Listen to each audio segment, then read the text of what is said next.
ಕ್ಷೇತ್ರಾಧಿದೇವತೆ ಪ್ರಭು ಶ್ರೀರಾಮಚಂದ್ರ ಹಾಗೂ ಪ್ರಭು ಶ್ರೀ ಆಂಜನೇಯನ ಹನುಮಂತರದಲ್ಲಿ ಸ್ಮರಣೆ ಮಾಡಿಕೊಂಡು ವೇದಾಂತ ಕೇಸರಿ ಮಲ್ಲಿಕಾರ್ಜುನ ಮಹಾಶಿವಯೋಗಿಗಳವರನ್ನ ಜ್ಞಾನಯೋಗಿ ನಡೆದಾಡುವ ದೇವರು ಶತಮಾನದ ಸಂತರಾಗಿರತಕ್ಕಂತಹ ಶ್ರೀ ಸಿದ್ದೇಶ್ವರ ಬಾಜಿಯವರನ್ನ ಬಸವಾದಿ ಶಿವಶರಣರನ್ನ ಸ್ಮರಿಸಿಕೊಂಡು ಈ ನಾಡಿನ ಸರ್ವಸಂತ ಮಹಾತ್ಮರನ್ನು ಸ್ಮರಿಸಿಕೊಂಡು ಇವತ್ತು ಜುಗುಳದ ಪುಣ್ಯಕ್ಷೇತ್ರದಲ್ಲಿ ಹನುಮಂತ ದೇವರ ದೇವಸ್ಥಾನದ ಒಂದು ಕಳಸಾರೋಹಣ ಕಾರ್ಯಕ್ರಮ. ಈ ಕಾರ್ಯಕ್ರಮದ ದಿವ್ಯ ಸನ್ನಿಧಾನವನ್ನು ವಹಿಸಿಕೊಂಡು ಆಶೀರ್ವಚನವನ್ನು ದಯಪಾಲಿಸಿ ನಿರ್ಗಮಿಸಿರತಕ್ಕಂತಹ ಪರಮ ಪೂಜನೀಯರು ಶ್ರೋತ್ರಿಯ ಬ್ರಹ್ಮನಿಷ್ಠರಾಗಿರುವ ಶ್ರೀ ಸದ್ಗುರು ಯತೀಶ್ವರಾನಂದ ಮಹಾಸ್ವಾಮೀಜಿಯವರಲ್ಲಿ ಭಕ್ತಿ ಶರಣಗಳನ್ನು ಸಲ್ಲಿಸ್ತಾ ಈ ಕಾರ್ಯಕ್ರಮದಲ್ಲಿ ಭಾಗವಹಿಸಿ ನಮಗೆಲ್ಲರಿಗೂ ದರ್ಶನಾಶೀರ್ವಾದವನ್ನು ದಯಪಾಲಿಸಿಕೊಳ್ಳುವಂತಹ ಇರುವಂತಹ ಹರಿಭಕ್ತ ಪರಾಯಣರಾಗಿರುವಂತಹ ಶ್ರೀ ಬಾಬಾ ಸಾಹೇಬ್ ಬಿಸ್ಲೆ ಮಹಾರಾಜರಿಗೆ ಕೂಡ ಶರಣಗಳನ್ನ ಸಲ್ಲಿಸ್ತಾ ಅದ್ಭುತವಾಗಿರುವ ಹನುಮಂತನ ವಿಷಯವನ್ನು ಕುರಿತು ಪ್ರಾರಂಭದಲ್ಲಿ ಪ್ರವಚನವನ್ನ ದಯಪಾಲಿಸಿರತಕ್ಕಂತಹ ಆತ್ಮೀಯರು ಹರಿಭಕ್ತ ಪರಾಯಣರಾಗಿರುವ ಶ್ರೀ ಸುಭಾಷ್ ಚವಾಳ ಮಹಾರಾಜರಿಗೆ ಕೂಡ ಶರಣಗಳನ್ನು ಸಲ್ಲಿಸ್ತಾ ಕಾರ್ಯಕ್ರಮದಲ್ಲಿ ಉಪಸ್ಥಿತರಿರುವ ಗಣಪತಿ ಶಿವಾಜಿ ಮಹಾರಾಜರಿಗೆ ಕೂಡ ಶರಣಗಳನ್ನು ಸಲ್ಲಿಸ್ತಾ ವಿಶೇಷವಾಗಿ ಈ ಹನುಮಾನ್ ದೇವರ ಮಂದಿರ ಆಗ್ಲಿಕ್ಕೆ ಕಾರಣೀಕರ್ತರು ಮಹಾತಪೋನಿಷ್ಠರು ಹರಿಭಕ್ತ ಪರಾಯಣರಾಗಿರತಕ್ಕಂತಹ ಸಂತ ಶ್ರೇಷ್ಠ ಶಿರೋಮಣಿಗಳಾಗಿರುವ ದೊಡ್ಡಬ ಮಹಾರಾಜರಲ್ಲಿ ಕೂಡ ಭಕ್ತಿಯ ಶರಣಗಳನ್ನು ಸಲ್ಲಿಸ್ತಾ ಈ ಪುಣ್ಯಮಯ ಕಾರ್ಯಕ್ರಮಕ್ಕೆ ಸಾಕ್ಷಿಯಾಗಿರತಕ್ಕಂತಹ ಎಲ್ಲ ಜುಗುಳ ಗ್ರಾಮದ ಸಮಸ್ತ ಹಿರಿಯರೇ, ಶರಣ ಬಂಧುಗಳೇ, ತಾಯಿಂದರೇ, ಮಧು ಮಕ್ಕಳೇ, ಯುವ ಮಿತ್ರರೇ, ಬೆಳಗಿನ ಪೂಜಾ ಕೈಂಕರ್ಯವನ್ನು ನೆರವೇರಿಸಿಕೊಂಡು ಬಂದಿರುವ ಎಲ್ಲ ಆಚಾರ್ಯ ಮಿತ್ರರೇ, ತಮ್ಮೆಲ್ಲರಿಗೂ ಕೂಡ ಶರಣಾರ್ಥಿಗಳು. ಸುಮಾರು 1981ರಲ್ಲಿ ದೇವಸ್ಥಾನವನ್ನ ಕಟ್ಟಡ ಆಗಿದ್ದು, ತದನಂತರ ಮಲ್ಲಿಕಾರ್ಜುನ ಮಹಾಸ್ವಾಮಿಗಳವರು ಕಳಸಾರೋಹಣ ಆದ್ಮೇಲೆ ಇನ್ನು ಕೆಲವೊಂದಿಷ್ಟು ಮಾರ್ಪಾಡುಗಳನ್ನು ಮಾಡಿ ಈ ವರ್ಷ ಈ ದಿನ ಅದಕ್ಕೆ ಒಂದು ಶುಭ ಗಳಿಗೆ ಅನ್ನತಕ್ಕಂಥದ್ದು ನಮಗೆಲ್ಲ ಬಂದದ್ದು. ನೋಡ್ರಿ, ಗುಡಿ ಕಟ್ಟಿದ್ರ ಅಪ್ಪ ಗುಡಿ ಕಟ್ಟಿದ್ರ ಮಗ ಕಳಸ ಇಡಬೇಕು ಅಂತ ಹೇಳ್ತಿರ್ತಾರೆ. ಅಂದ್ರ ಅಪ್ಪ ಸನ್ಮಾರ್ಗದೊಳಗ ನಡೆದ್ರ ಅದಕ್ಕಿಂತ ಒಂದು ಗುಂಜೆ ಹೆಚ್ಚು ಮಕ್ಕಳು ಮೊಮ್ಮಕ್ಕಳು ಏನ್ ಮಾಡಬೇಕು ಅಂತಂದ್ರ ಸದಾ ಸಂತರ ಮತ್ತು ಸಜ್ಜನರ ಈ ಒಂದು ಸನ್ಮಾರ್ಗದೊಳಗ ಸದಾಚಾರಿಗಳಾಗಿ ಬದುಕಬೇಕು ಅನ್ನುವುದೇ ಈ ಎಲ್ಲ ಧಾರ್ಮಿಕ ಕಾರ್ಯಕ್ರಮಗಳ ಮುಖ್ಯ ಉದ್ದೇಶ. ಒಂದು ದೇವಸ್ಥಾನವನ್ನು ನಿರ್ಮಾಣ ಮಾಡಬೇಕು ಅಂತಂದ್ರೆ ಬರೇ ಹಣ ಒಂದಿದ್ರೆ ಸಾಲೋದಿಲ್ಲ. ಹಣದ ಜೊತೆಗೆ ಗುಣನೂ ಇರಬೇಕು, ಭಕ್ತಿನೂ ಕೂಡ ಇರಬೇಕು. ಇಡೀ ನಮ್ಮ ಭಾರತ ದೇಶ ಇದೊಂದು ದೇವಭೂಮಿ ಅಂತ ನಾವು ಕರೀತೇವೆ. ದೇವಭೂಮಿ ಅಂದ್ರೆ ನಮಗೆಲ್ಲ ದೇವರು ಎಲ್ಲಿ ಕಾಣ್ತಾರಂದ್ರೆ ಬಹಳಷ್ಟು ಮಂದಿಗೆ ಗುಡಿಯೊಳಗ, ದೇವಸ್ಥಾನದೊಳಗ, ಮಂದಿರದೊಳಗ ಅಥವಾ ಫೋಟೋದೊಳಗ, ಮೂರ್ತಿಯೊಳಗ ಅಷ್ಟೇ ನಮಗೆ ದೇವರು ಕಾಣ್ತಿರ್ತಾರೆ. ಆದ್ರೆ ಸ್ವಾಮಿ ವಿವೇಕಾನಂದರಾದಿಯಾಗಿ ಅನೇಕ ಜನ ವಿದೇಶಕ್ಕೆ ಹೋಗಿ ಭಾರತಕ್ಕೆ ಬಂದಂತಹ ಸಮಯದೊಳಗ ಏನ್ ಮಾಡಿದ್ರು ಅಂತಂದ್ರೆ ಭೂಮಿಯಲ್ಲಿರ್ತಕ್ಕಂಥ ಮಣ್ಣನ್ನ ತಗೊಂಡು ತಮ್ಮ ಮೈಗೆಲ್ಲ ಹಚ್ಕೊಂಡಂತ. ಫಾರಿನ್ನಿಂದ ವಿದೇಶದಿಂದ ಬಂದ ತಕ್ಷಣ ಯಾಕ್ರೆ ಅಂತ ಕೇಳಿದಾಗ ಅವರಂದ್ರು, ನಾವ್ ಅನ್ಕೊಂಡಿದ್ವಿ ಪಾಶ್ಚಾತ್ಯರು ವಿದೇಶಿಗರು ಬಹಳ ದೊಡ್ಡವರಂತ ಹೇಳಿ, ಆದ್ರೆ ಜನನೇ ಜನ್ಮಭೂಮಿಶ್ಚ ಸ್ವರ್ಗಾದಪಿ ಗರೀಯಸಿ ಅಂದ್ರೆ ಎತ್ತ ತಾಯಿ ಹೊತ್ತ ಭೂಮಿ ಇವು ಸ್ವರ್ಗಕ್ಕಿಂತಲೂ ಮಿಗಿಲದಪ್ಪ. ನನ್ನ ಭಾರತದಷ್ಟು ಶ್ರೀಮಂತ ಮತ್ತು ಸಜ್ಜನರಾಗಿರುವಂತಹ ಸತ್ಶೀಲವಾಗಿರುವಂತಹ ರಾಷ್ಟ್ರ ಮತ್ತೆ ಯಾವ ರಾಷ್ಟ್ರದಲ್ಲಿ ನಾನು ನೋಡ್ಲಿಲ್ಲ ಅಂತ ಮೈಗೆ ಹಚ್ಕೊಂಡ್ರಂತ. ಹೌದಲ್ಲ? ಒಂದು ಸಾರಿ ವಿದೇಶಿಗರು ಬಂದ್ರು, ಅವರೆಲ್ಲ ದೇವಸ್ಥಾನಗಳಿಗೆಲ್ಲ ಹೋಗಿ ದೇವರ ದರ್ಶನ ಮಾಡ್ಕೊಳ್ತೇವಲ್ಲ ನಾವೆಲ್ಲ, ಅವರಂದ್ರಂತ ಚಪ್ಪಲಿ ಇಲ್ಲೇ ಬಿಟ್ಟು ಬರ್ರಿ, ಹೊರಗ ಚಪ್ಪಲಿ ಬಿಟ್ಟು ಬರ್ರಿ ಅಂದಾಗ ಅವರಂದ್ರಂತ, ನಮ್ಮ ಭಾರತದವರು ಚಪ್ಪಲ ಹೊರಗೆ ಬಿಟ್ಟು ಒಳಗೆ ಬರ್ರಿ ಅಂತ ಹೇಳಿದ್ರಂತ. ಆ ವಿದೇಶಿಗರ ಹೇಳಿದ್ರಂತ, ಏನ್ ನೀವು ಚಪ್ಪಲಿ ಇಲ್ಲಿ ದೇವಸ್ಥಾನದ ಮುಂದೆ ಹೊರಗೆ ಬಿಡಾಕತ್ತೀರಿ, ಆದ್ರೆ ನಾವು ಯಾವಾಗ ವಿಮಾನವನ್ನ ಇಳಿದು ಭಾರತ ಭೂಮಿಯ ಮೇಲೆ ಕಾಲನ್ನ ಇಡಬೇಕಾಗಿ ಬಂತು, ಅಲ್ಲೇ ನಮ್ಮ ಚಪ್ಪಲ್ ಬಿಟ್ಟು ಬಂದೇವಿ. ಇಡೀ ಭಾರತದ ಭೂಮಿ ನಮಗೆ ದೇವಸ್ಥಾನ ಇದ್ದಾಗ ಅಂತ ಹೇಳಿದ್ರಂತ. ಹೌದಲ್ಲ? ಇವತ್ತು ಒಂದೊಂದು ದೇವಸ್ಥಾನಗಳನ್ನ ಕಟ್ಟುವುದರಿಂದ ಆಗುವಂತಹ ಲಾಭಗಳೇನು? ಒಂದು ದೇವಸ್ಥಾನವನ್ನು ನಾವು ನಿರ್ಮಾಣ ಮಾಡಿದ್ವಿ ಅಂದ್ರೆ ಸುತ್ತಮುತ್ತಲಿರುವಂತಹ ಪರಿಸರ ಸಾತ್ವಿಕತೆಯಿಂದ ಮೈಗೂಡುತ್ತದೆ. ನಿರಂತರವಾಗಿ ಪುರಾಣ ಪ್ರವಚನಗಳು, ಸತ್ಸಂಗ, ಕೀರ್ತನೆಗಳು, ಭಜನೆ, ಪ್ರಾರ್ಥನೆ, ಶ್ಲೋಕ, ನಿತ್ಯ ಶ್ಲೋಕಗಳು, ಒಂದು ರೀತಿ ಗುಣಗಾನ ಆಗುತ್ತಾ ಇರ್ತವೆ. ಒಂದು ಪಾಸಿಟಿವ್ ವೈಬ್ರೇಷನ್ ಎಲ್ಲ ಕಡೆಗೂ ಕೂಡ ಏನಾಗಿರ್ತದೆ ಅಂದ್ರೆ ಹರಡಿಕೊಂಡು ಬಿಡುತ್ತದೆ.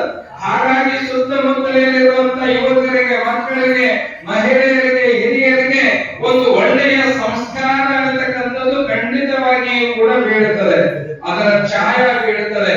ಹಾಗಾಗಿ ದೇವಸ್ಥಾನಗಳನ್ನು ನಾವು ಕಟ್ಟಬೇಕು. ದೇವಸ್ಥಾನಗಳಲ್ಲಿ ಮೂರ್ತಿಯನ್ನು ಪ್ರತಿಷ್ಠಾಪನೆ ಮಾಡಿದ ಮೇಲೆ ಆ ಮೂರ್ತಿಯನ್ನ ನಿರಂತರವಾಗಿ ನಾವು ಏನ್ ಮಾಡ್ಬೇಕಂದ್ರೆ ಪೂಜೆ ಕೈಂಕರ್ಯವನ್ನು ಮಾಡಬೇಕು.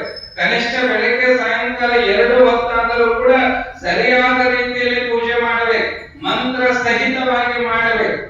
ಮತ್ತು ಪೂಜಾ ಮಂದಿರವನ್ನ ನಾವು ಅತ್ಯಂತ ಸ್ವಚ್ಛತೆಯಿಂದ ಇಟ್ಕೊಳ್ಬೇಕು. ಇವತ್ತು ಯಾವ ದೇವಸ್ಥಾನ ಶಿಸ್ತು ಮತ್ತು ಸ್ವಚ್ಛತೆಯಿಂದ ಇರ್ತದೆ ಅಲ್ಲಿ ದೇವರು ವಾಸ ಮಾಡ್ತಾನೆ. ಹೊಲಸಿದ್ದಲ್ಲಿ ಅಲ್ಲಿ ದೇವರು ವಾಸ ಮಾಡೋದಿಲ್ಲ. ಅದಕ್ಕೆ ಕ್ಲೀನ್ಲಿನೆಸ್ ನೆಕ್ಸ್ಟ್ ಟು ಗಾಡ್ಲಿನೆಸ್ ಅಂತ ಪೂಜ್ಯ ಸಿದ್ದೇಶ್ವರಪ್ಪಗಳು ಹೇಳ್ತಿದ್ರು. ಎಲ್ಲಿ ಸ್ವಚ್ಛತೆ ಇರ್ತದೋ ಅಲ್ಲಿ ದೇವರು ವಾಸ ಮಾಡ್ತಾರೆ ಅನ್ನುವಂಥದ್ದು. ಈಗ ತಾವೆಲ್ಲ ಜಗಳ ಗ್ರಾಮದಲ್ಲಿ ಅನೇಕ ದೇವಸ್ಥಾನಗಳನ್ನು ಮಾಡಿದ್ದೀರಿ. ಈ ದಿನ ಹನುಮಾನ್ ದೇವರ ಒಂದು ಕಳಸಾರೋಹಣ ಕಾರ್ಯಕ್ರಮದ ನಿಮಿತ್ತವಾಗಿ ಈ ಒಂದು ಕಾರ್ಯಕ್ರಮವನ್ನ ಏರ್ಪಾಡು ಮಾಡಿದೆ. ಎಲ್ಲ ಪೂಜ್ಯರನ್ನ ಕರೆಸಿದ್ದೇವೆ. ಒಂದು ಹನುಮಂತನ ಬಗ್ಗೆ ನಿಮಗೆ ಹೇಳಬೇಕಾದದ್ದು ಏನಿಲ್ಲ, ಎಲ್ಲರಿಗೂ ಕೂಡ ಗೊತ್ತದ. ಯಾಕೆ ಅಂದ್ರೆ ಹನುಮಂತನಿಲ್ಲದ ಊರು ಯಾವುದೂ ಇಲ್ಲ, ರಾಮನಿಲ್ಲದ ಊರು ಇರಬಹುದು ಈ ದೇಶದಲ್ಲಿ, ಆದರೆ ಹನುಮನಿಲ್ಲದ ಊರು ಇಲ್ಲವೇ ಇಲ್ಲ. ಯಾಕೆ ಅಂತಂದ್ರೆ ಹನುಮಂತ ಅಂದ್ರೆ ಈಗಾಗಲೇ ಹೇಳಿದ್ರಲ್ಲ, ಅತ್ಯಂತ ಶಕ್ತಿಶಾಲಿಯಾಗಿರುವಂತವರು. ನಮ್ಮ ಯುವಕರೆಲ್ಲ ಹನುಮಂತನನ್ನ ಆದರ್ಶವಾಗಿ ಇಟ್ಕೊಳ್ಬೇಕು. ಅವರ ದೇಹವನ್ನ ನೋಡ್ರಿ, ಹನುಮಂತನ ದೇಹವನ್ನ ನೋಡ್ರಿ, ಎಂತಹ ವಜ್ರಕಾಯ, ಸದೃಢವಾಗಿರುವಂತಹ, ಆರೋಗ್ಯಪೂರ್ಣವಾಗಿರತಕ್ಕಂತಹ ದೇಹವನ್ನ ಹೊಂದಿದಂತವರು ಯಾರು ಅಂತಂದ್ರೆ ಶ್ರೀ ಆಂಜನೇಯ. ಬರೇ ಆಂಜನೇಯನ ಫೋಟೋ ನಾವು ನೋಡ್ಕೊಂತ ಕೂತ್ಕೊಂಡ್ರೆ ಆಂಜನೇಯ ನಮ್ಮ ಒಳಗೆ ಹೋಗ್ಕೊಳ್ತಾನೆ. ಇವತ್ತು ಯುವಕರಾಂಧವರು ಹೆಲ್ದಿ ಆಗಿರ್ಬೇಕು, ಫಿಸಿಕಲಿ, ಮೆಂಟಲಿ, ಸ್ಪಿರಿಚುವಲಿ ಮತ್ತು ಸೋಷಿಯಲಿ ಹೆಲ್ದಿ ಆಗಿರ್ಬೇಕು, ಅಂದ್ರೆ ಆರೋಗ್ಯ ಪೂರ್ಣರಾಗಿರ್ಬೇಕು. ಇವತ್ತು ಎಷ್ಟೋ ಜನ ಯುವಕರಾದಂತವರು ಯಾಕೆ ಹನುಮಂತನ ದೇವಸ್ಥಾನಕ್ಕೆ ಬರೋದಿಲ್ಲ, ಅಥವಾ ಯಾವುದೇ ದೇವಸ್ಥಾನಗಳ ಕಡೆಗೆ ಯಾಕೆ ಅವರಿಗೆ ಬರ್ಲಿಕ್ಕೆ ಮನಸ್ಸು ಬರ್ತಾ ಇಲ್ಲ ಅಂದ್ರೆ ಅವರ ಬಾಯಿ ಒಳಗ ಗುಟಕ ಇರ್ತದ, ಆಮೇಲೆ ದುಶ್ಚಟಗಳ ದಾಸರಾಗಿರ್ತಾರೆ. ಬಾಯೊಳಗೆ ಗುಟಕ ಇಟ್ಕೊಂಡು ಜೈ ಶ್ರೀರಾಮ ಅನ್ನಕ್ಕೆ ಬರ್ತಾರೇನೋ ಅವರು? ಅನ್ನಕ್ಕೆ ಬರ್ತಾರೇನೋ? ಬರೋದಿಲ್ಲ. ಹಾಗಾಗಿ ಅವರು ಒಳಗೆ ಬರೋದಿಲ್ಲ. ಈ ಒಂದು ದೇವಸ್ಥಾನಗಳು ಇತ್ತು ಅಂದ್ರೆ ಇಲ್ಲಿ ನಿರಂತರವಾಗಿ ಸತ್ಸಂಗ ಪ್ರವಚನ ಕಾರ್ಯಕ್ರಮಗಳು ನಡೀತಾ ಇತ್ತು ಅಂತಂದ್ರೆ ಯುವಕರು ಓಡೋಡಿ ಬಂದು ಇಲ್ಲಿ ಕೂತ್ಕೋಬೇಕು. ಅವರು ದುಶ್ಚಟಗಳಿಂದ ದೂರ ಆಗಬೇಕಾಗಿದೆ. ಯುವಕರು ಸದೃಢ ಕಾಯವನ್ನ ಅವರು ಹೊಂದಬೇಕಾಗಿದೆ. ನಮ್ಮ ಮನೆಗೆ ಶಕ್ತಿ ಆಗಬೇಕು, ನಮ್ಮ ಗ್ರಾಮಕ್ಕೆ ಶಕ್ತಿ ಆಗಬೇಕು, ನಮ್ಮ ದೇಶಕ್ಕೆ ಶಕ್ತಿಯಾಗಿ ನಿಲ್ಲಬೇಕಾದಂತವರು ಯಾರು ಅಂತಂದ್ರೆ ಈ ಎಲ್ಲ ನಮ್ಮ ಯುವಕರು ಮತ್ತು ನಮ್ಮ ಮಕ್ಕಳು. ಅವರಿಗೆಲ್ಲ ತಿಳುವಳಿಕೆ ಹೇಳುವವರು ಯಾರು? ಮನೆಯಲ್ಲಿರತಕ್ಕಂತ ಹಿರಿಯರು, ಪಾಲಕರು ತಮ್ಮದೇ ಇರುವಂತಹ ಕೆಲಸ ಕಾರ್ಯದೊಳಗೆ ಬಿಜಿ ಆಗಿಬಿಟ್ಟಿದ್ದಾರೆ, ಕೆಲಸದೊಳಗೆ ಬಿಜಿ ಆಗಿದ್ದಾರೆ. ಮಕ್ಕಳು ಏನ್ ಮಾಡ್ತಾ ಇದ್ದಾರೆ, ಏನ್ ಮಾಡಬೇಕು ಅನ್ನುವುದರ ಕಡೆಗೆ ಅವರ ಲಕ್ಷ್ಯ ಇಲ್ಲ. ಆದರೆ ಮಕ್ಕಳಿಗೆ ಹೇಳುವವರು ಯಾರು? ಕೊನೆಗೆ ನಮ್ಮಂತ ಸಾಧು ಸತ್ಪುರುಷರಾದರೂ ಕೂಡ ಯುವಕರ ಕಡೆಗೆ, ಮಕ್ಕಳ ಕಡೆಗೆ ಗಮನವನ್ನ ಕೊಟ್ಟು ಸದಾಕಾಲ ಮಾರ್ಗದರ್ಶನವನ್ನ ಮಾಡಿಕೊಂತ ಬಂದ್ರೆ ನಮ್ಮ ಯುವಕರು ಕೆಡುವುದಿಲ್ಲ, ಅಂದ್ರೆ ದುಶ್ಚಟಗಳ ದಾಸರಾಗೋದಿಲ್ಲ ಅನ್ನತಕ್ಕಂಥದ್ದನ್ನ ನಾವು ತಿಳ್ಕೊಳ್ಬೇಕು. ಇನ್ನ ಹನುಮಂತ ದೇವರನ್ನ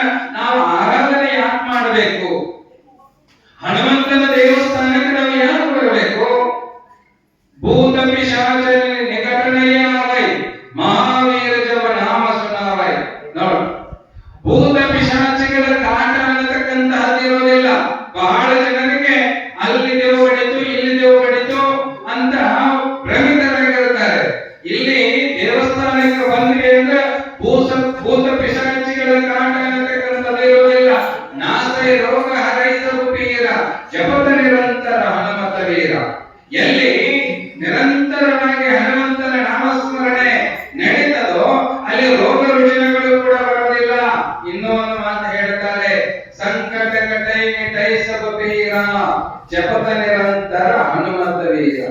ಎಲ್ಲಿ ನಿರಂತರವಾಗಿ ಹನುಮಂತನ ನಾಮಸ್ಮರಣೆ ನಡೀತದೋ, ಜೈ ಶ್ರೀರಾಮ ಹನುಮಂತ ನಾಮ ಘೋಷ ನಡೀತಿರ್ತದೋ, ಅಲ್ಲಿ ಸಂಕಟಗಳು ಬರೋದಿಲ್ಲ. ಸಂಕಟಗಳ ವಿಮೋಚಕನ ಯಾರು ಅಂತಂದ್ರೆ ಶ್ರೀ ಆಂಜನೇಯ. ಹಾಗಾಗಿಯೇ ನಾವು ಆಂಜನೇಯನ ದರ್ಶನವನ್ನ ಪ್ರತಿನಿತ್ಯ ಮಾಡಿಕೊಡಬೇಕು ಅನ್ನುವಂಥದ್ದನ್ನ ನಾವೆಲ್ಲ ನಮ್ಮ ಮಕ್ಕಳಿಗೆ ತಿಳಿಸಬೇಕಾಗದ, ನಮ್ಮ ಯುವಕರಿಗೆ ತಿಳಿಸಬೇಕಾಗದ. ಈ ಕಾರ್ಯಕ್ರಮದೊಳಗ ನಾವು ಪ್ರತಿ ಸಲ ಬಂದಾಗ ನೋಡ್ತಿರ್ತೇವೆ, ಎಲ್ಲರೂ ಹಿರಿಯರೇ ಇರ್ತೇವೆ. ಬಿಳಿ ಕಪ್ಪಿಗೆ ಬಿಳಿ ಅಂಗಿ ಬಿಳಿ ಪೈಜಾಮ ಹಾಕೊಂಡು ಕೂತಿರ್ತೇವೆ. ನಿಮ್ಮ ಮಕ್ಕಳಿಗೆ ನಿಮ್ಮ ಮೊಮ್ಮಕ್ಕಳಿಗೆ ಎಳ್ಕೊಂಡು ಬರೋದಿಲ್ಲ, ಅವ್ರಿಗೆ ಬಾ ಅಂತ ಹೇಳೋದಿಲ್ಲ, ಹೌದಲ್ಲ? ಇನ್ನು ಮೇಲೆ ಹಿರಿಯರಾದವರು ನಿಮ್ಮ ಮಕ್ಕಳಿಗೆ ನಿಮ್ಮ ಯುವಕರಿಗೆ ಒಂದು ತಾಸು ಕೆಲಸ ಬಿಟ್ಟು ಬಂದು ಕೂತ್ಕೊಂಡು ಮುಗಿದ ಮೇಲೆ ಮತ್ತೆ ತಮ್ಮ ಕೆಲಸ ಕಾರ್ಯಗಳನ್ನ ಮಾಡ್ಲಿಕ್ಕೆ ಹೇಳಿ. ಯಾಕಂದ್ರೆ ನಿಮ್ಮ ಕೆಲಸ ಮಾಡಕ್ ಆಗೋದಿಲ್ಲ, ಅವ್ರ ಕೆಲಸ ಕಚ್ಚಿ ನೀವು ಇಲ್ಲಿ ಕೂತ್ಕೋಬೇಕು. ಸೊ ಈಗ ನಾವೇನೇ ಗುರುಗಳಾದವರು ಏನೇ ನಿಮಗೆ ಹೇಳಿದ್ರು ನಿಮಗೆ ಪರಿವರ್ತನೆ ಆಗ್ಲಿಕ್ಕೆ ಸಾಧ್ಯತೆ ಇದೆಯೇನೋ? ನೀವು ಕೇಳ್ತೀರಿ, ಆನಂದ ಪಡ್ತೀರಿ, ಬಹಳ ಚಲೋ ಆಯ್ತಪ್ಪ, ಕಾರ್ಯಕ್ರಮ ಮುಗಿತು ಅಂತ ಹೋಗ್ಬಿಡ್ತೇವೆ. ಆದ್ರೆ ಮುಂದೆ ನಮ್ಮ ಭವಿಷ್ಯತ್ತು, ಇಡೀ ನಮ್ಮ ಭಾರತಕ್ಕೆ ಒಂದು ಶಕ್ತಿಯಾಗಿ ನಿಲ್ಲಬೇಕಾದಂತವ್ರು ಯಾರು ಅಂತಂದ್ರೆ ನಮ್ಮ ಯುವಕರು ಮತ್ತು ನಮ್ಮ ಮಕ್ಕಳು. ನಮ್ಮ ಮಕ್ಕಳ ಕಿವಿಯೊಳಗ ನಮ್ಮ ಯುವಕರ ಕಿವಿಯೊಳಗ ಒಂದು 4 ಮಾತು ಬೆಳೆ ಇಲ್ಲ ಅಂತಂದ್ರ ಏನು ಮಾಡಿ ಏನು ಉಪಯೋಗ ಹೇಳಿ ನೋಡೋಣ. ಹಾಗಾಗಿ ಮುಂದಿನ ದಿನಗಳಲ್ಲಿ ನೀವೆಲ್ಲ ಹಿರಿಯರಾದಂತವರು ನಿಮ್ಮ ಮಕ್ಕಳಿಗೆ ಯೋಗ್ಯವಾಗಿರುವಂತ ಸಂಸ್ಕಾರ, ಶಕ್ತಿ, ಗುರುಗಳ ಆಶೀರ್ವಾದ, ದೇವರ ಆಶೀರ್ವಾದ ನಿಜವಾಗ್ಲೂ ನಿಮ್ಮ ಮಕ್ಕಳಿಗೆ ಬೇಕಾಗಿತ್ತು ಅಂದ್ರೆ ಅವ್ರನ್ನ ಕರ್ಕೊಂಡು ಬರ್ಲೇಬೇಕಾಗತ್ತೆ. ನೀವು ಇಲ್ಲಿ ಕರ್ಕೊಂಡು ಬರ್ಲಿಕ್ಕಂದ್ರೆ ನಾವು ನಿಮ್ಮ ಮನೆಗೆ ಬರ್ಬೇಕಾಗತ್ತೆ.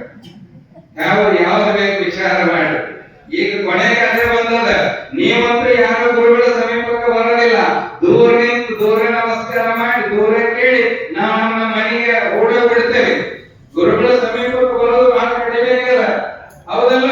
ಹಾಗಾಗಿ ನೀವು ಗುರುಗಳ ಸಮೀಪಕ್ಕೆ ನೀವು ಬರಲಿಲ್ಲ ಅಂತಂದ್ರೆ, ನಿಮ್ಮ ಮಕ್ಕಳು ಮೊಮ್ಮಕ್ಕಳು ಬರಲಿಲ್ಲ ಅಂದ್ರೆ ಗುರುಗಳ ಏನ್ ಮಾಡ್ಬೇಕಾಗತ್ತೆ? ಮನೆಗೆ ಮನೆಗೆ ಯಾತ್ರೆ ಮಾಡ್ಬೇಕಾಗತ್ತ. ಸೊ ಹಾಗಾಗಿ ಜುಗಳ ಗ್ರಾಮ ನಿಜವಾಗ್ಲೂ ಸುಸಂಸ್ಕೃತವಾಗಿರತಕ್ಕಂತಹ ಒಂದು ಗ್ರಾಮ. ಇದು ಊರು ಚಿಕ್ಕದು ಅಂತಲ್ಲ, ನಿಜವಾಗ್ಲೂ ಕೂಡ ಎಲ್ಲರೂ ಒಂದು ಸಮನ್ವಯತೆ ಈ ಊರಿನೊಳಗದ.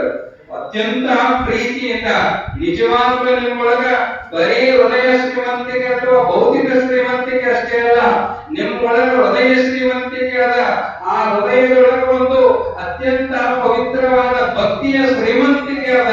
ಹಾಗಾಗಿ ನಿಮ್ಮ ಗ್ರಾಮ ಅತ್ಯಂತ ಸದೃಢವಾಗಿ ಬೆಳೀತಾ ಇದೆ, ಅದು ಬೆಳೆದುತ್ತಾ ಇದೆ. ಆದರ್ಶವಾಗಿರುವಂತಹ ವ್ಯಕ್ತಿತ್ವವನ್ನ ಮೈಗೂಡಿಸಿಕೊಂಡು ಬೆಳೀತಾ ಇರುವುದು ಅತ್ಯಂತ ಸಂತೋಷದ ಸಂಗತಿ ನಮಗೆ. ಹಾಗಾಗಿ ಬಂಧುಗಳೇ, ಈಗಾಗಲೇ ಸಮಯ ಆಗುತ್ತಾ ಬಂದಿದೆ. ಎಲ್ಲ ಪೂಜ್ಯರು ಮಾತಾಡಿ ಆಗಿದೆ ಈಗಾಗಲೇ. ನಿನ್ನೆ ನಮ್ಮ ಸುಭಾಷ್ ಸೇವಾಳ ಮಹಾರಾಜರು ಬಂದು ಕೀರ್ತನ ಸೇವೆಯನ್ನು ಕೂಡ ನಿನ್ನೆ ದಿನ ಇಲ್ಲಿ ಸಲ್ಲಿಸಿದ್ದಾರೆ. ಇಲ್ಲಿ ಯಾವುದೇ ಸಂತರು ಮಹಾತ್ಮರಿಂದ ನಿಮ್ಮ ಮಕ್ಕಳು ಮೊಮ್ಮಕ್ಕಳನ್ನು ಕೂಡ ನೀವು ಕರೆದುಕೊಂಡು ಬಂದು ಇಂತಹ ಕಾರ್ಯಕ್ರಮಗಳ ಒಂದು ಸದುಪಯೋಗವನ್ನು ತಾವೆಲ್ಲ ಪಡಿಸಿಕೊಡಬೇಕು. ಇವತ್ತೇನು ಕಳಸಾರೋಹಣ ಆಗ್ಯದ, ಬಹಳ ಸಂತೋಷ. ಸುಮಾರು 21 ಕಳಸಗಳನ್ನ ಇವತ್ತು ಅಲ್ಲಿ ಮಾಡಿದ್ದಾರೆ. ಮೂಲ ಮೇಲೆ ಒಂದು, ಸುತ್ತು 4, ಮಧ್ಯದಲ್ಲಿ ಒಂದಿಷ್ಟು, ಏನು ಹೆಚ್ಚು ಕಡಿಮೆ 21 ಕಳಸ. ನಿಜವಾಗ್ಲೂ ಬಹಳ ಸಂತೋಷ. ಯಾಕೆ ಕಳಸವನ್ನ ಇಡಬೇಕು ಅಂತಂದ್ರೆ, ತಾಮ್ರದ ಕಳಸ ಅಥವಾ ಹಿತ್ತಾಳೆ ಕಳಸವನ್ನ ಇಡುತ್ತೇವೆ ನಾವು. ಯಾವಾಗಲೂ ಕೂಡ ಸೂರ್ಯನಿಂದ ಒಂದು ಕಾಸ್ಮಿಕ್ ಎನರ್ಜಿ ಅಂತಕ್ಕಂಥದ್ದು ಎಲ್ಲ ಕಡೆ ಅದ, ಭೂಮಂಡಲದಲ್ಲಿ. ನೋಡ್ರಿ, ಒಂದು ಬೀಜವನ್ನ ನಾವು ಭೂಮಿಯೊಳಗೆ ಹಾಕಿದ್ವಿ ಅಂತಂದ್ರ ಆ ಬೀಜ ಮೊಳಕೆ ಒಡೆದು ಅದು ಸಸಿಯಾಗಿ ಮೇಲೆ ಹೇಳ್ತದಲ್ಲ, ಆ ಭೂಮಿಯೊಳಗೂ ಶಕ್ತಿ ಅದ, ಈ ಆಕಾಶದೊಳಗ ಸೂರ್ಯನಲ್ಲಿಯೂ ಒಂದು ಶಕ್ತಿ ಅದ. ಒಂದು ಬೀಜ ಕೆಳಗೆ ಬಿತ್ತು ಅಂದ್ರೆ ಅದು ಮೊಳೆ ಕೊಡೋದು ಮೇಲೆ ಹೇಳ್ತದೆ. ಆದ್ರೆ ಮನುಷ್ಯನಾದವನು ತನ್ನ ದೇವ ಸ್ವರೂಪನಾಗಿರುವಂತವನು, ತನ್ನ ಒಳಗೆ ನಿಜವಾಗಿಯೂ ಕೂಡ ದೇವರಿದ್ದಾನೆ ಅನ್ನೋದನ್ನು ಮರಿಬಾರದು. ಒಂದು ಮೂರ್ತಿ ಕಲ್ಲು ಕೆತ್ತಿ ಶಿಲ್ಪಿ ಆದವನು ಅದಕ್ಕೊಂದು ಆಕಾರ ಕೊಟ್ಟು ಅದರ ಒಳಗಿಟ್ಟು ಮೂರ್ತಿ ಪ್ರಾಣ ಪ್ರತಿಷ್ಠಾಪನೆ ಮಾಡಿದ್ವಿ ಅಂದ್ರೆ ಆ ಕಲ್ಲು ಎಲ್ಲ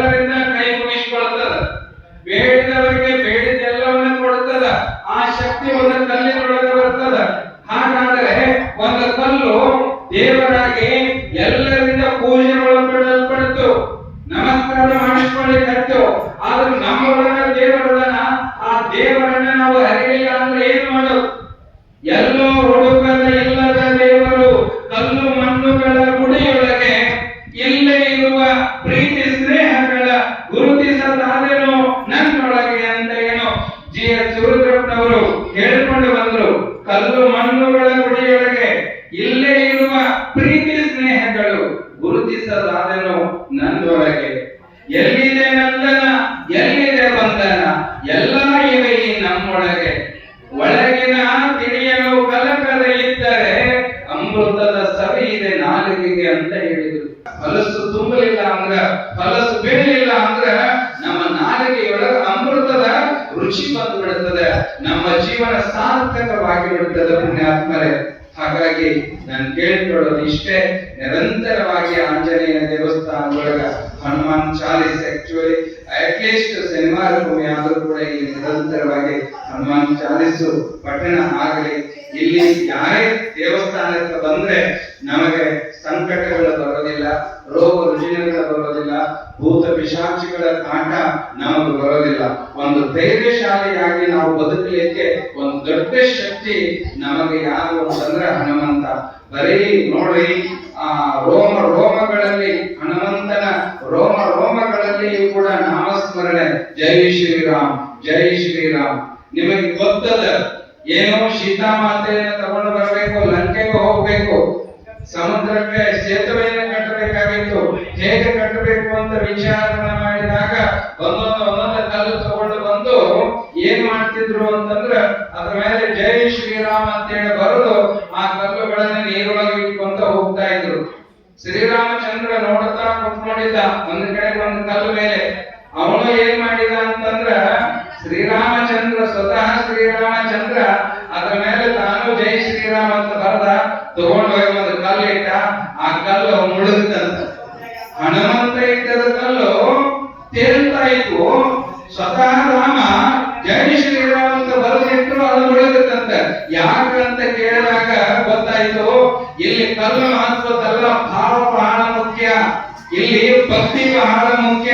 ಇಲ್ಲಿ ಆಂಜನೇಯನಲ್ಲಿ ಸ್ವಾಮಿ ನಿಷ್ಠೆ ಅದ. ಬಹುಶಃ ಆಂಜನೇಯನಷ್ಟು ಸ್ವಾಮಿ ನಿಷ್ಠೆಯನ್ನ ಹೊಂದಿದಂತಹ ಮತ್ತೊಬ್ಬ ಭಕ್ತ ಈ ಜಗತ್ತಿನೊಳಗೆ ನಮಗೆ ಎಲ್ಲಿ ಸಿಗೋದಿಲ್ಲ ಅನ್ನೋದು ನೆನಪಿರಲಿ. ಬಹಳ ಜನ ಸೇವಕರಿರ್ತಾರ. ಸೇವಕರು ಹೆಂಗಿರ್ತಾರಂದ್ರೆ ಸ್ವಾರ್ಥವನ್ನ ಬಯಸಿ ತಮಗೇನಾದ್ರೂ ಸಿಗಬಹುದು, ನಮಗೇನಾದ್ರೂ ಯಾವಾಗ ಏನಾದ್ರೂ ಪಡ್ಕೋಬೇಕು ಅನ್ನೋ ಒಳಗ ಉದ್ದೇಶ ಇರ್ತದ. ಆದ್ರೆ ಆಂಜನೇಯನಲ್ಲಿ ಯಾವುದೂ ಉದ್ದೇಶ ಇರಲಿಲ್ಲ. ನಿರ್ಲಿಪ್ತವಾಗಿ ನಿಷ್ಕಾಮತನದಿಂದ ಏನಿದ್ದ ಅಂತಂದ್ರೆ ನಿಸ್ವಾರ್ಥ ಸೇವೆಯನ್ನು ಮಾಡಿದಂತವರು ಶ್ರೀ ಸ್ವಾಮಿ ಆಂಜನೇಯ. ಹಾಗಾಗಿ ಆಂಜನೇಯನ ಕೀರ್ತಿ ಎಲ್ಲ ಕಡೆಗೂ ಕೂಡ ಬೆಳೆಯಿತು. ಬಹುಶಃ ಆಂಜನೇಯನ ಬಗ್ಗೆ ವರ್ಣನೆ ಮಾಡ್ಕೊಂತ ಹೊರಟ್ರೆ ಅದು ಮುಗಿಲಾರದ ಕಥೆ. ರಾಮಾಯಣದಿಂದ ಮುಗಿದಿತ್ತು, ಕರೆ ಆಂಜನೇಯನ ಕೀರ್ತಿ, ಅವನ ವರ್ಣನೆ ಮುಗಿಸ್ಲಿಕ್ಕೆ ಸಾಧ್ಯವಿಲ್ಲ ಅನ್ನತಕ್ಕಂಥದ್ದನ್ನ ನಾವು ತಿಳಿದುಕೊಳ್ಳೋಣ. ತಾವೆಲ್ಲರೂ ಅನೇಕ ದೇವಸ್ಥಾನಗಳನ್ನ ಕಟ್ಟಿದ್ದೀರಿ. ಪ್ರತಿ ದೇವಸ್ಥಾನ ಇದೇ ಆಗುವಂತಲ್ಲ, ಎಲ್ಲ ದೇವಸ್ಥಾನಗಳನ್ನ ಸ್ವಚ್ಛತೆಯಿಂದ ಇಟ್ಕೊಳ್ರಿ, ಶಿಸ್ತಿನಿಂದ ಇಟ್ಕೊಳ್ರಿ.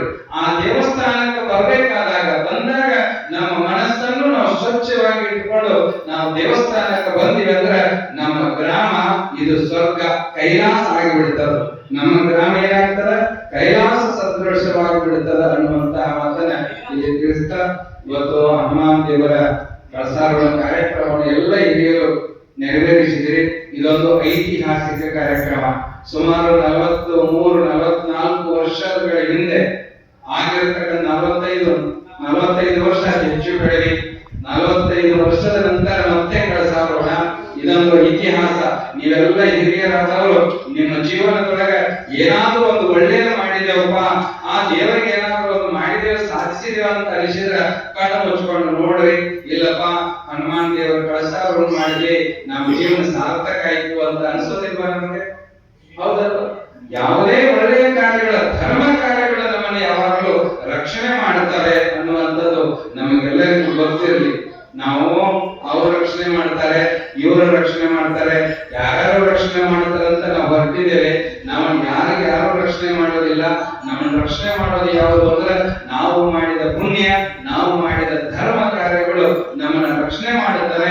ಅಂತಹ ಒಂದು ಸದ್ಬುದ್ಧಿಯನ್ನ ಶ್ರೀ ಆಂಜನೇಯ ಪ್ರಭು ಶ್ರೀರಾಮಚಂದ್ರರು ಸರ್ವಸಂತ ಮಹಾತ್ಮರು ನಮ್ಮನೆಲ್ಲರಿಗೂ ದಯಪಾಲಿಸಲಿ ಅಂತ ಹಾರೈಸಿದ ನನ್ನನ್ನು ಇಲ್ಲಿ ಕರೆಸಿ ಎರಡು ಮಾತನ್ನ ಹೇಳಿಕ್ಕೆ ಅವಕಾಶ ಮಾಡಿಕೊಟ್ಟಂತಹ ಪೂಜ್ಯರಿಗೂ ಗ್ರಾಮದ ಎಲ್ಲ ಹಿರಿಯರಿಗೂ ಮತ್ತೊಮ್ಮೆ ಶರಣೆಂದು ನನ್ನ ವಾಣಿಗೆ ವಿರಾಮ ನೀಡುತ್ತಾ ಇದೆ.